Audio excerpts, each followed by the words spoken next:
افغانستان ښځې طالبانو ډېرې د حیا ښځې دي، خصوصا د اطرافو ښځې هغې کې حیا دومره ډېره ده. طالبانو تاسې نه یوه پوښتنه کوم د الله دپاره درنه پوښتنه کوم. طالبانو ورونو دا ښځه ده، دا یې مېړه ده، دا یې د مېړه ورونه دي. دا ښځې مېړه مړ سو، شهید سو، مړ سو.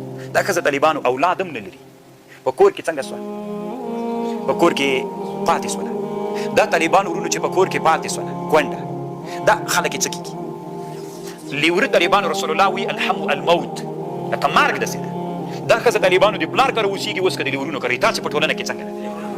نو ولې دا اسلام بیا نو څه سو؟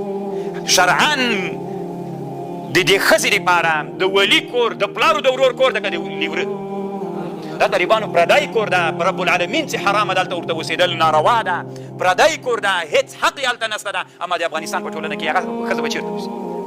یا به لیوره کوي او که یې نه کوي هلته به بس غلې به ناستې ایستې په ټول عمر طالبانو لکه د سپي غوندې محتاج یم. د الله په خاطر طالبانو یو باب نه ده چې موږ بدلون پکې راولو، باید په ټولو بابونو کې موږ څوک راولو، بدلونونه راولو. والله اعلم. طالبانو یعنې د ښځو په حق کې طالبانو په افغانستان کې ډېر ظلم کېږي.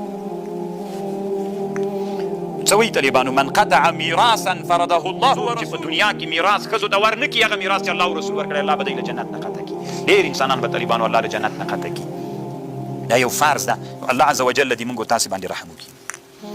نو اوس ته ما ته ووایه که نه زه ویللی شم طالبانو ورونو چې داسې جاهلیت کې داسې جاهلیت کې دا وایي ژوندۍ لورې ښخوله. نو تا په ژوندینې باندې ژوندۍ ښخه کړې ده.